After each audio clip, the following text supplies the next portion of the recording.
Olá, amigos! Eu sou a Cibele Rabelo Bussaf e também estou com você na TV Relacionamento.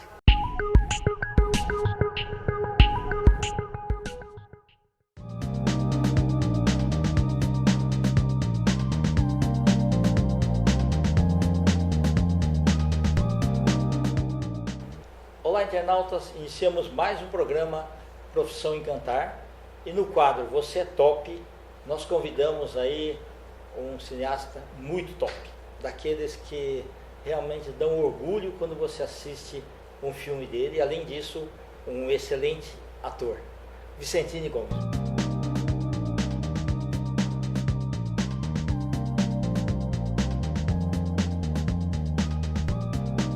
Muito obrigado pela tua presença aqui no nosso programa. Eu que agradeço a oportunidade de estar aqui com vocês e estou à disposição. Tá ótimo. Vicentini, conta um pouquinho aí, agora você com muito sucesso, o pessoal olha e fala assim, ele já nasceu já dentro do teatro e tudo mais. Foi desse jeito ou... Conta um pouquinho da sua história aí. A minha história, fui criado numa fazenda lá no Paraná. Eu sou de Presidente Prudente. Meu pai era agricultor e foi um dos desbravadores do Paraná, do sul do Paraná. Sim. E minha vida era no campo. Eu fui estudar em Londrina quando eu completei 7 anos. Aliás, eu fui morar com a família de japoneses, uma família de amigos, e falava fluentemente a língua, porque de manhã eu ia para a escola, à tarde eu ia para a escola de japonês. Então xingar essas coisas é tranquilo. Não lembro mais nada, faz muito tempo. Dentro de casa, só os bacataré da vida. Dentro de casa se falava a língua japonesa, eu acabei aprendendo, né? E é uma pena de não ter desenvolvido mais, de ter continuado, porque até falava fluentemente japonês. Então eu não sabia o que era teatro, e dentro da escola, lá em Londrina, no colégio londrinense, um dia a professora me chamou e falou, nós vamos montar uma peça de teatro. Você quer participar? Eu olhei para ela e falei, o que é isso? Né? E eu estou até hoje tentando descobrir o que é teatro, né? Aí, claro, eu fui estudar, depois na universidade fui fazer Direito, né? Fazia Direito em Mogi das Cruzes, e aí chegou um momento que eu tive que optar, e eu estudava teatro, ou fazia uma ou fazia outra, eu tive que optar, e eu optei por ser artista. Aí eu me empenhei, estudei primeiro direção, depois fui estudar interpretação, aí as nuances de tudo isso aí, acabei virando mímico também, e como mímico rodei o mundo, rodei Europa, América do Sul, Brasil, do Iapoque ao Chuí, né? Fiz alguns espetáculos de grande sucesso, como o Picardias do Picadeiro, que é um espetáculo de mímica, é o espetáculo mais premiado da história do teatro brasileiro, de mímica. Parabéns. Confidências de um Espermatozoide Careca, que foi um grande sucesso, fiz 15 anos, né? E aí a televisão foi uma sequência na minha vida, publicidade, 22 telenovelas, entre séries e programas e novelas, alguns grandes sucessos como Avenida Brasil na TV Globo, Sim. Joia Rara, que foi considerado a melhor telenovela mundial de 2014, e agora a novela no SBT, Cúmplices de um Resgate para Criança, que é uma loucura isso aí. Legal. Vicentini, do que você mais gostou até hoje, por exemplo? Teatro, cinema, TV? Depende do que eu estou fazendo. Tá. A partir do momento, às vezes eu faço os 3 ao mesmo tempo, né? Por exemplo, fazendo Joia Rara, eu estava escrevendo o roteiro do filme Justiça, uma História, e fazendo teatro. Eu fazia o Confidências de um Espermatozoide Careca, então eu fazia os 3 ao mesmo tempo. Então, cada um eu me dedico com o tempo, com muita dedicação, com amor, com empenho, com profissionalismo, sobretudo, para que as coisas possam estar corretas dentro do tempo certo e na medida certa. Puxa vida, interessante.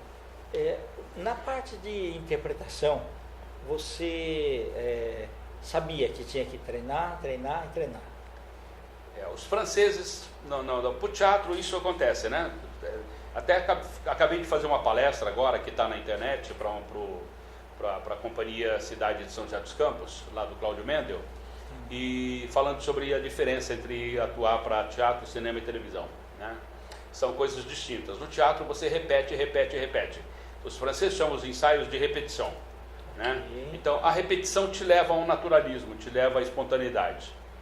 Na televisão e no cinema já é diferente. No cinema você também ensaia um pouco mais, porque normalmente você faz com uma câmera só.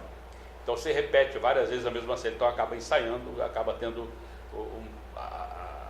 E agora com o digital é um pouco diferente, mas quando era película, então tinha pouco dinheiro, você rodava 2 vezes cada cena só. Né? Deu certo, às vezes uma vez só, tinha que estar certo. Então você ensaiava, rodava. Então ela ficava um pouco mais teatral até. Na televisão é diferente. Na televisão você chega num cenário como esse aqui, como que a gente está, a gente grava a semana inteira. A gente grava 20, 30 cenas nesse cenário. Ok. Então você chega no dia, prepara, se a luz é de dia, todas as cenas de dia, você ensaia todas as 20, 30 cenas, conforme o diretor, você faz uma a uma, conforme o diretor, você ensaia 5, 6, 10, 15, 20 cenas. Vai para o camarim, vai trocando de roupa, vai mudando a luz e vai fazendo um ensaio para você entender a marca, o segundo ensaio para a câmera, o terceiro ensaio gravando, porque a televisão tem 3, 4, 5, 6 câmeras, conforme a necessidade, né? Estúdio principalmente, né? Então são coisas distintas. A televisão você tem que ter um pouco mais de habilidade, um pouco mais de astúcia e conhecimento para fazer. O teatro se repete, dá um naturalismo. O cinema também se repete mais vezes, então você tem a possibilidade de planos mais abertos, ângulos mais abertos, né? E a televisão não. A televisão é sempre mais fechadinho e sempre a pré-edição já sai quase pronta, já saiu do estúdio, já está quase pronta a cena, né? 4, 5, 3 câmeras, 4, 5, né? E é 1, 2, o terceiro é gravando. Quem sabe faz, quem não sabe vai se escorregando. É verdade. Quando que você começou a atuar como roteirista também? A vida inteira, desde adolescente, eu sempre escrevi. Né? Eu sempre escrevi. Aliás, até tive alguns problemas durante o período da ditadura, que eu já peguei o final da ditadura, mas mesmo assim eu tive alguns problemas de poemas que eu escrevi, tive que dar alguns depoimentos por conta disso. Né? Eles achavam que eram mais políticos aí? Sempre teve. Na época da juventude, né? Sim. Naquele período a gente lutava, a gente era unido contra o sistema. Hoje não, hoje o pessoal fala um monte de bobagem aí nas redes sociais e é verdade. As pessoas, às vezes, na maioria das vezes, não sabem o que está falando, né? Sim, exatamente. Mas naquele período a gente tinha um pouco mais de embasamento, estudávamos. Tinha mais convicção, né?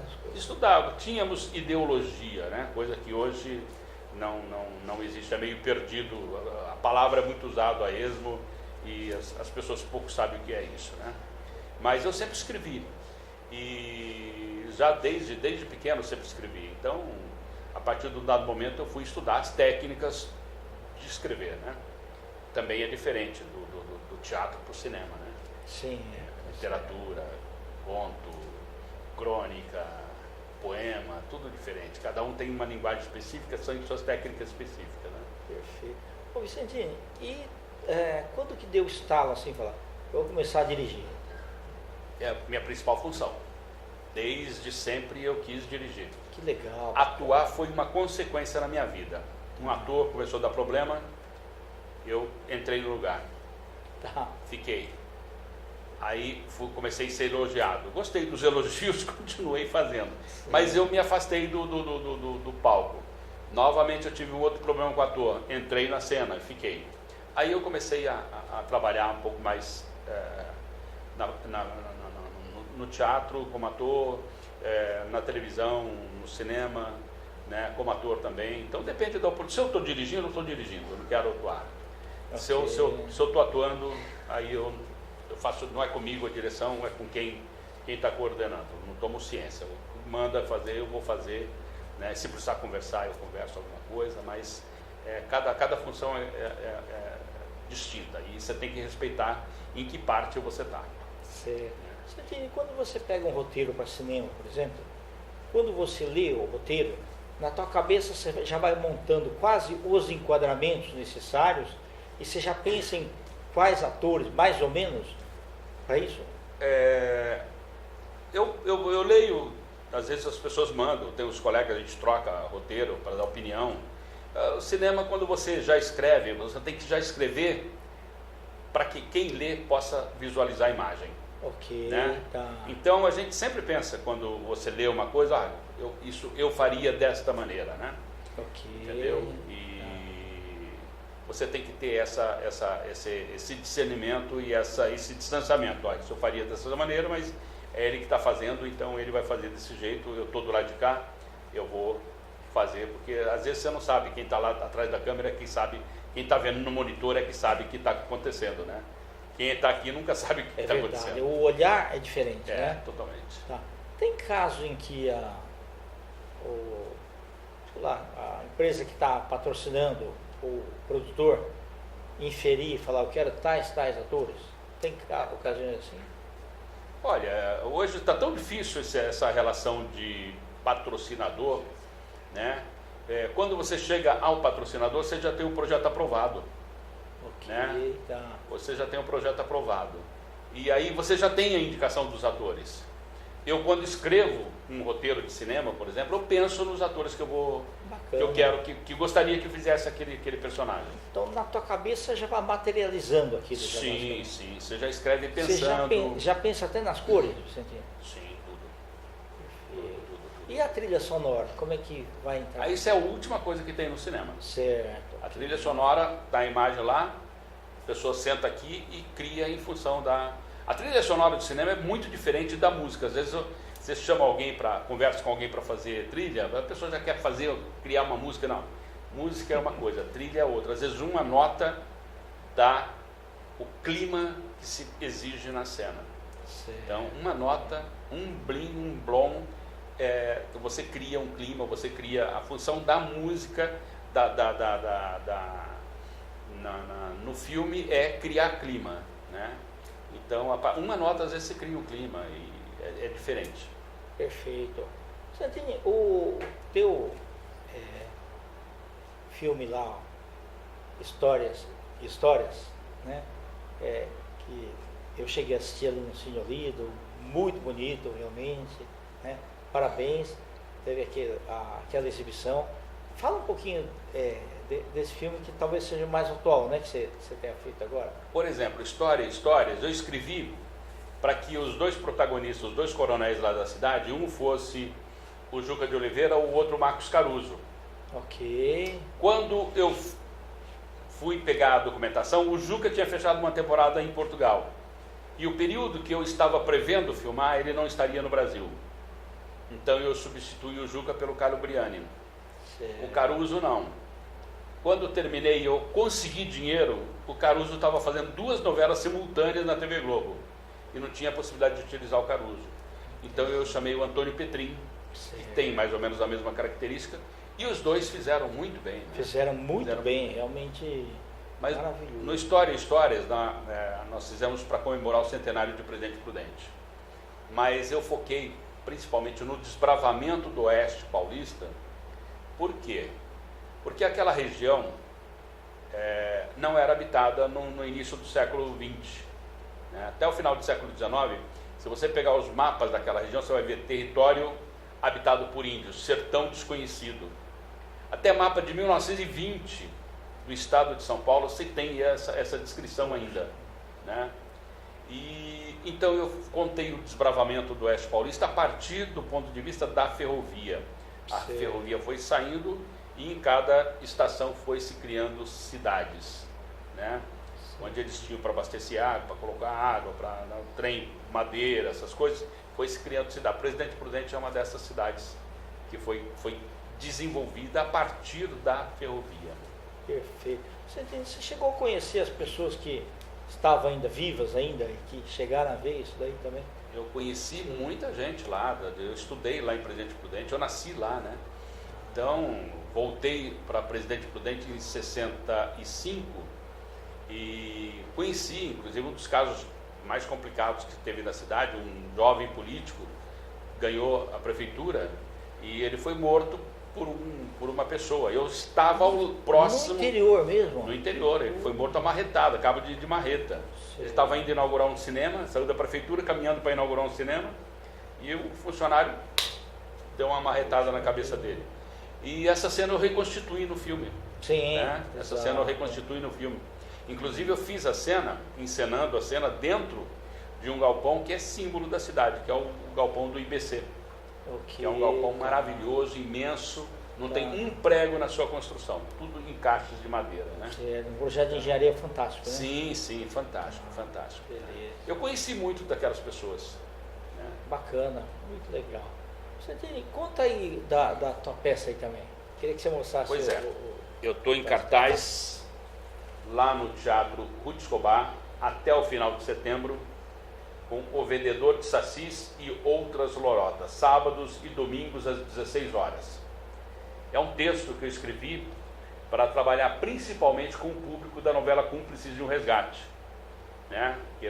Foi um prazer imenso ter feito essa novela, um sucesso muito grande, e esse pessoal, essas crianças, esses adolescentes, eles te assediam bastante em todos os lugares. O meu personagem era muito carismático, então eu construí um personagem também carismático, um contador de causos, um contador de histórias, né? E que ele vai contando as histórias que ele vê. Ele resolve conhecer o mundo e sai pelo mundo para conhecer. E ele vai, o lugar preferido dele são as praças das cidades. E ali ele encontra. Então eu falo de lendas urbanas, que é fruto desse trabalho que eu faço de pesquisa para os filmes históricos. Eu leio muitas lendas urbanas, então eu pensei algumas dessas lendas. Pega crenças populares. Exatamente. E construí um espetáculo. Né? E está muito bacana o espetáculo. Direção da Maximiliana Reis, a trilha sonora do Michel Vicentini, que é meu sobrinho, um menino muito bom. De trilha do Stories também é dele, né? Puxa, que interessante. Um jovem músico muito bom, um grande estudioso da música, né?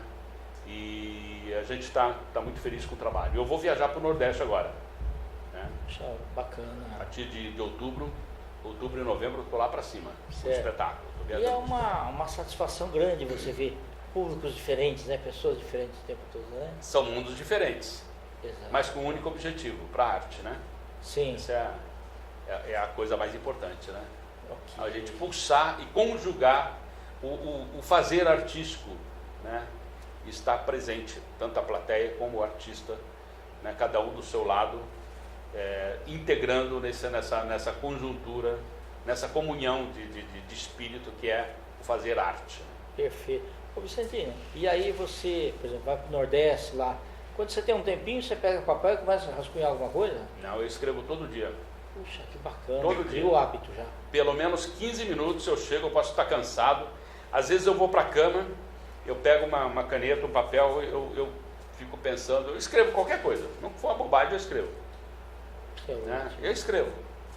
Às vezes eu encontro alguém no Instagram ou no Facebook que começa a conversar, aí eu começo a fazer provocação.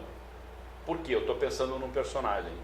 Aí eu começo a conversar, às vezes bobagem, às vezes fatos da política, às vezes fato social, começa um questionamento, e eu escrevo, vou escrevendo. Então isso é um ato que eu faço todos os dias. Isso é muito bom. Vicentino, nós estamos aí nos instantes finais do nosso bate-papo.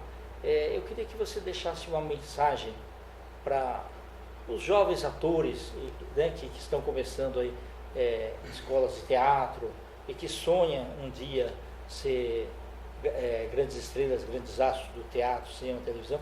Que conselho você daria para eles? Olha, eu lembro de uma palestra que eu assisti em 1976 com Abílio Diniz, o Alfredo Mesquita, e ele falou assim: você quer fazer teatro? Quer fazer arte? Então você tem 3 coisas a fazer: estudar, estudar e estudar. É uma coisa muito importante. Continua válido sempre. Você tem que estudar muito. Outro dia perguntaram: eu quero fazer teatro, eu quero ser artista. Eu falei: tá, então você tem que estudar. É uma das áreas que mais você tem que estudar, não tem jeito. Você vai montar uma peça de teatro, você tem que estudar a peça de teatro.